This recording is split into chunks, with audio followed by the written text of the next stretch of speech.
Bonjour, c'est Chloé de Microcanap, bienvenue dans le récap actu du mois de novembre. Ici, pas de faits divers ni de parti pris, juste les actualités françaises essentielles. Droits humains, mobilisation sociale, enjeux écologiques. Et ce mois-ci, je reviens aussi sur la crise agricole, l'emploi, le budget 2025 et les Outre-mer. Et pour finir, un zoom sur des événements marquants en région Nouvelle-Aquitaine. Restez bien jusqu'à la fin pour saisir toutes les clés des actus du mois. Et avant de commencer, je précise que cette émission a été tournée le mercredi 27 novembre. Hey!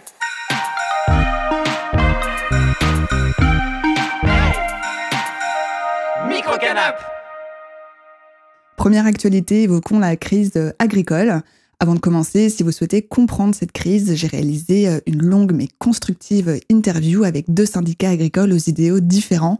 Je vous mets le lien en description de l'émission. Alors, depuis le 15 novembre, les agriculteurs et agricultrices françaises et européennes intensifient leur mobilisation face à des défis multiples. Baisse des revenus, normes jugées excessives et concurrence déloyale. Cette mobilisation pourrait rappeler celle de l'hiver 2023-2024 qui avait gagné toute l'Europe. Mais cette fois-ci, c'est le traité de libre-échange entre l'Union européenne et le Mercosur, Argentine, Bolivie, Brésil, Paraguay et Uruguay, qui est au cœur des tensions.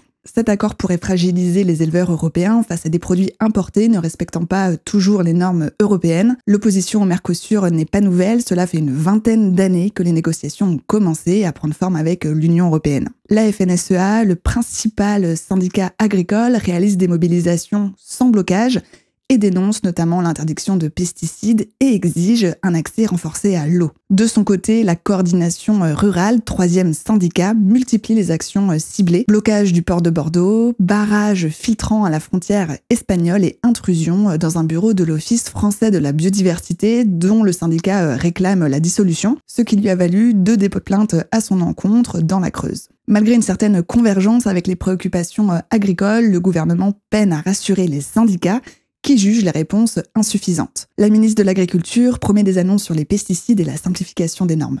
Deuxième actualité, parlons emploi et économie.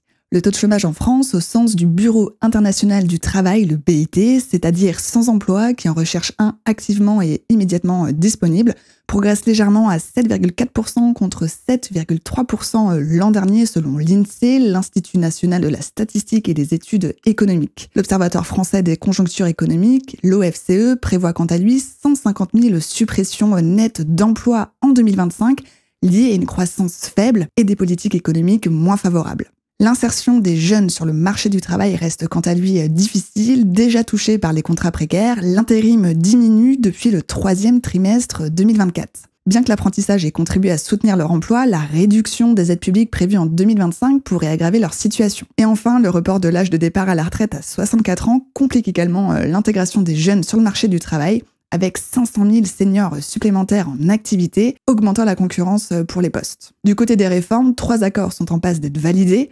assurance chômage, emploi des seniors et dialogue social. Il prévoit notamment un CDI dédié aux seniors et la suppression des limites des mandats pour les représentants du personnel.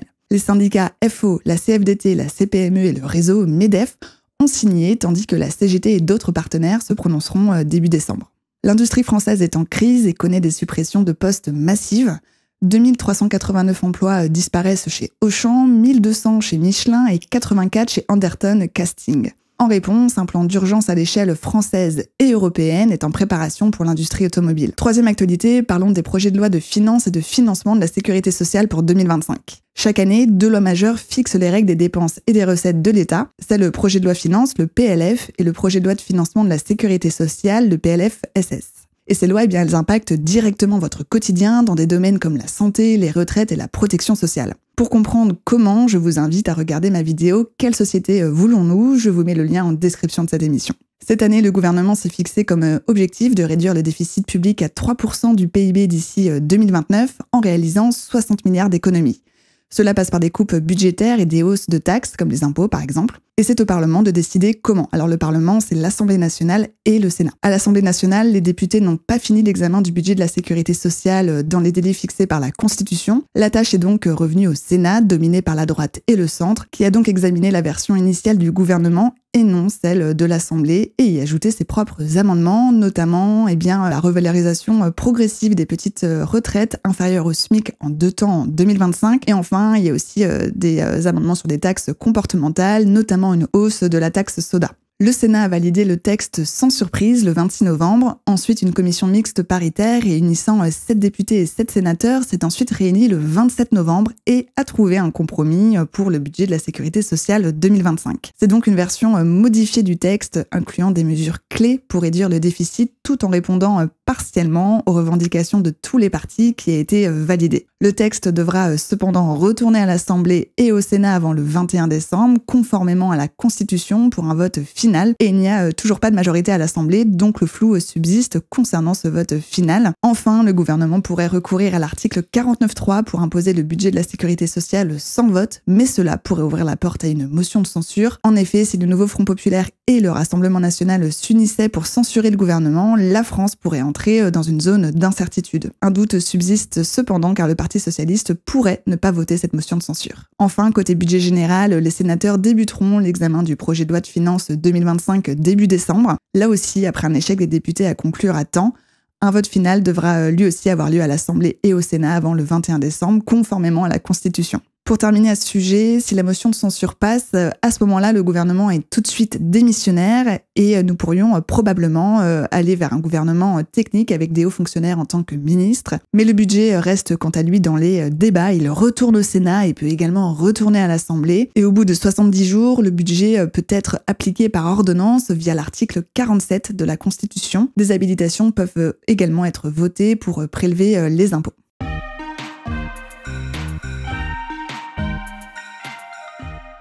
Quatrième actualité, parlons des droits humains et sociaux. Avant de commencer, je vous rappelle que le Premier ministre Michel Barnier a lancé une consultation publique sur le 3e plan national d'adaptation au changement climatique. Vous avez jusqu'au 27 décembre pour donner votre avis, je vous mets le lien en description. Le 25 novembre, le gouvernement a annoncé de nouvelles mesures pour lutter contre les violences faites aux femmes, répondant partiellement aux demandes des associations.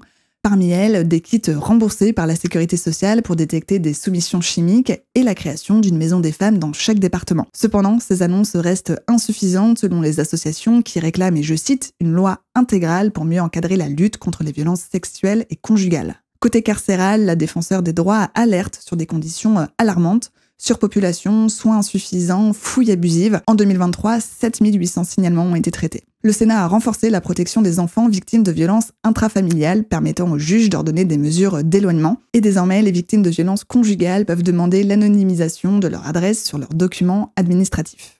100 000 étudiants et étudiantes vont pouvoir bénéficier d'une aide financière pour s'alimenter à partir de février 2025. Cela concerne les étudiants et étudiantes éloignés des restaurants U dans les zones où l'offre de restauration à tarif modéré se situe à plus de 20 minutes à pied ou en transport en commun. Cette aide prend la forme d'une carte prépayée d'un montant de 40 € par mois pour les boursiers et 20 € pour les non-boursiers.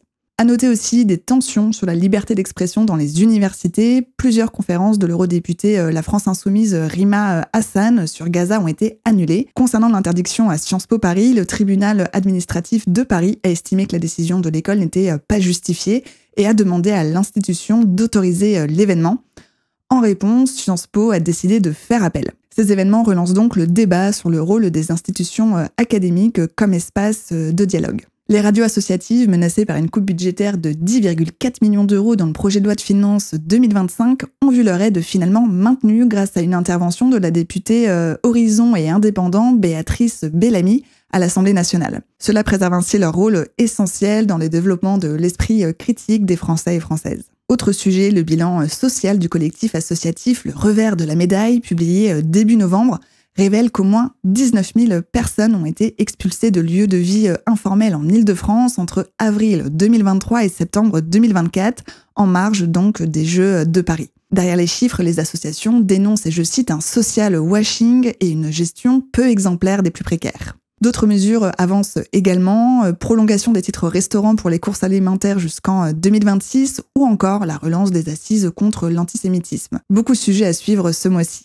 5e actualité, en matière d'éducation, plusieurs annonces ont marqué ce mois de novembre. La ministre de l'Éducation nationale, Anne Genetet, a présenté le 12 novembre de nouvelles mesures pour, je cite, « redresser le niveau des élèves français et françaises ».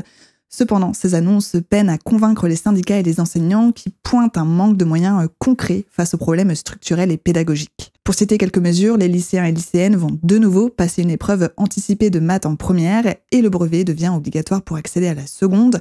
Les élèves qui échouent auront deux options, intégrer un CAP ou suivre une prépa seconde, une année de passerelle destinée à renforcer leurs acquis. Les évaluations nationales déjà mises en place pour les CP, CE1 et 6e ont été étendues cette année aux classes de 4e. Les résultats montrent des progrès en 6e, mais Gabriel Attal, ancien Premier ministre, exprime des inquiétudes et je cite « Plus de la moitié des élèves ne maîtrisent pas les fondamentaux en lecture et en mathématiques. » Les syndicats, quant à eux, soulignent des disparités sociales et techniques, notamment le manque d'ordinateurs dans de nombreux établissements, rendant ces examens numériques difficiles à organiser. 6e actualité, parlons climat.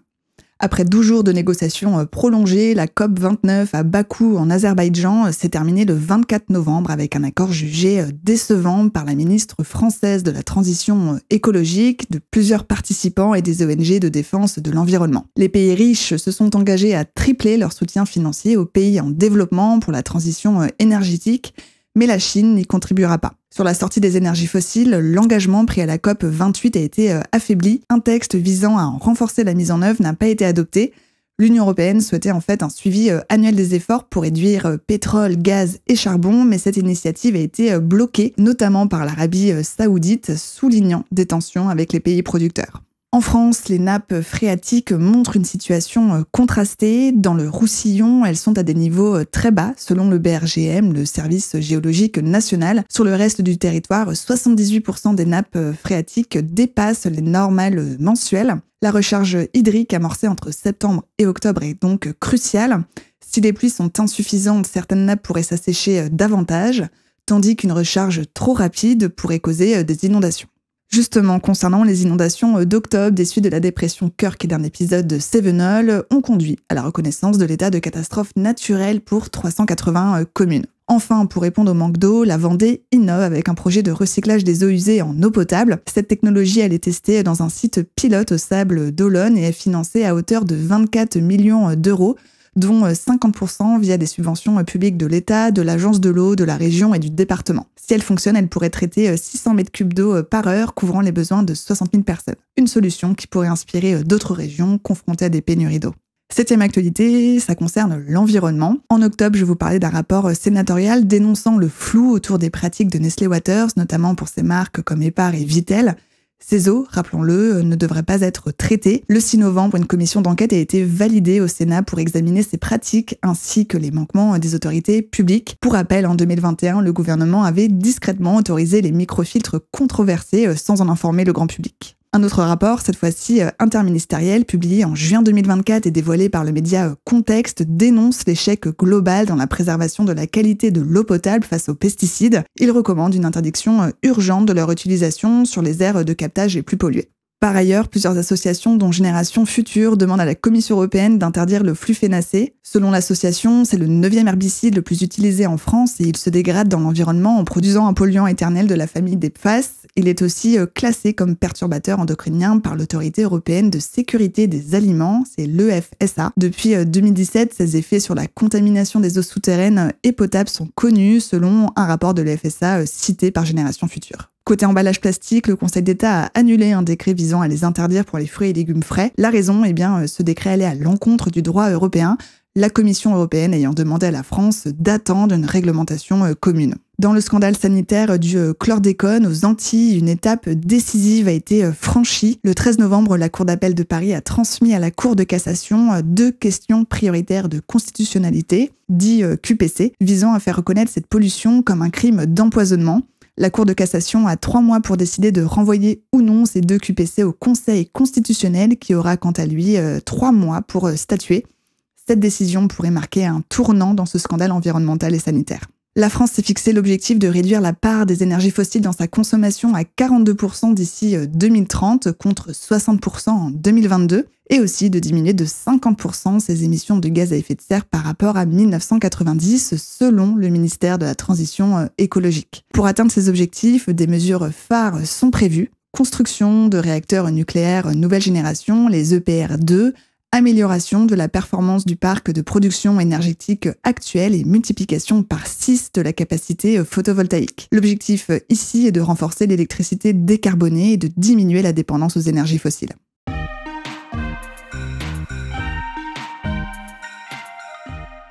8e actualité, direction les Outre-mer. En Nouvelle-Calédonie, la crise politique et sociale qui dure depuis mai s'apaise légèrement grâce à l'abandon du projet de dégel du corps électoral annoncé par le Premier ministre Michel Barnier en octobre. Ce gel destiné à protéger la représentation kanak dans les scrutins locaux restera donc en vigueur. Cependant, le couvre-feu, désormais réduit de minuit à 5 heures, reste en vigueur pour maintenir l'ordre alors que les violences ont engendré des dégâts matériels estimés à plusieurs milliards d'euros.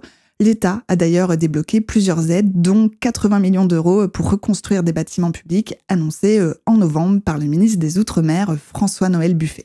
Les élections provinciales, initialement prévues pour fin 2024, ont été reportées à novembre 2025 pour apaiser les tensions.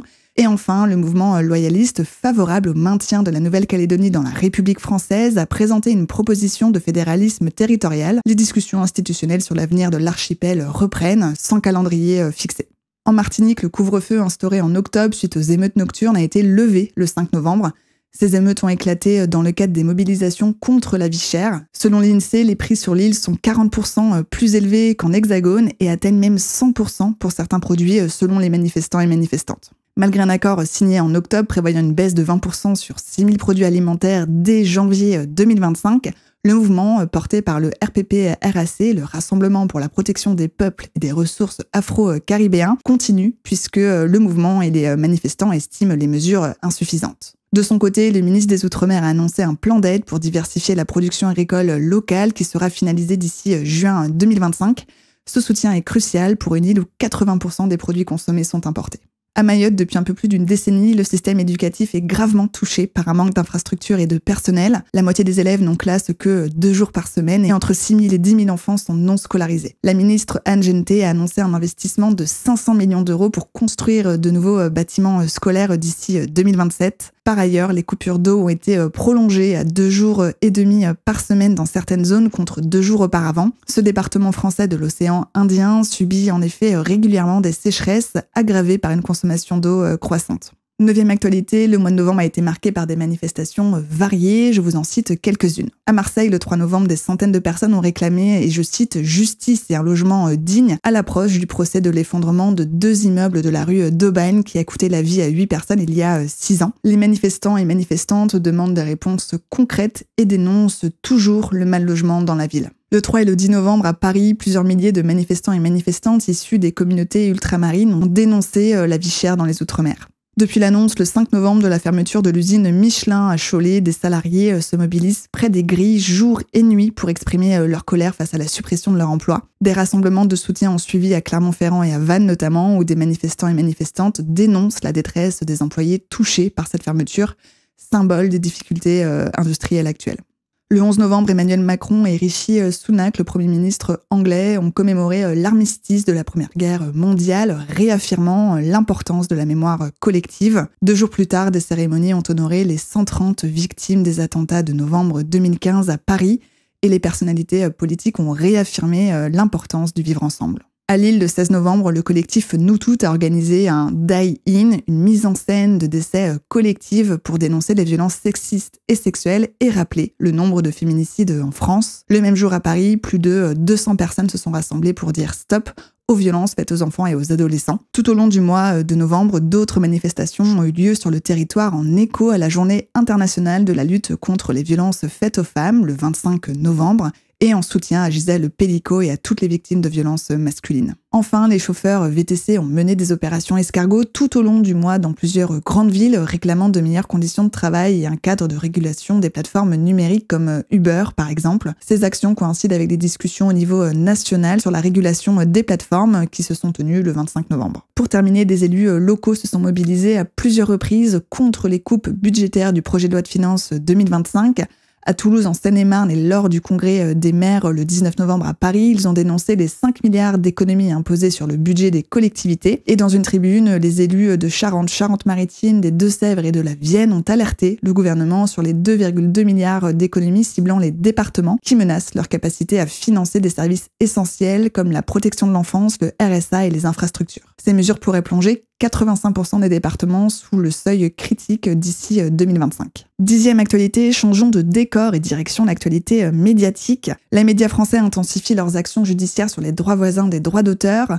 Plainte contre Microsoft, poursuite des grands titres contre X, anciennement Twitter, et LinkedIn, et interdiction par la justice française d'un test de Google menaçant la visibilité des journaux. Enfin, Meta, maison mère de Facebook et Instagram, a modifié son modèle publicitaire sous la pression de la Commission européenne. Les utilisateurs et utilisatrices ont désormais le choix entre des publicités basées sur leurs données ou des publicités moins ciblées. Le géant américain a également annoncé une réduction de 40% du prix de l'abonnement sans publicité, passant de 12,99 € à 7,99 €. Enfin, côté audiovisuel public, une loi adoptée le 20 novembre pérennise son financement via une fraction de la TVA, garantissant sa viabilité après la suppression de la redevance télé en 2022. Si vous voulez plus d'infos, j'en parle dans le récap actu d'octobre.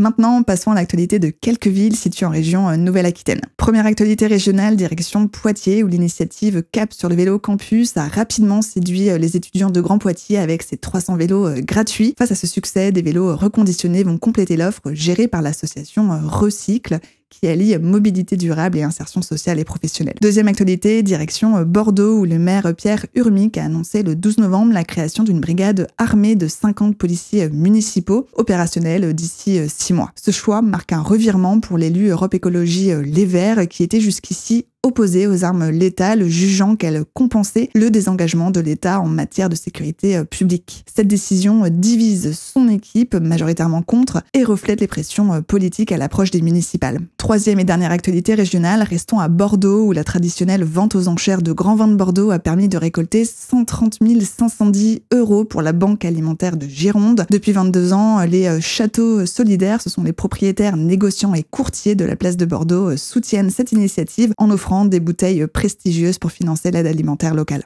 Merci d'avoir regardé l'émission. N'oubliez pas de vous abonner pour soutenir Microcanap et pour ne pas manquer le prochain récap actu et les autres émissions. Microcanap est également présent sur Instagram et TikTok pour plus de contenu. Je vous retrouve dans 2 semaines pour un nouveau sujet. Microcanap!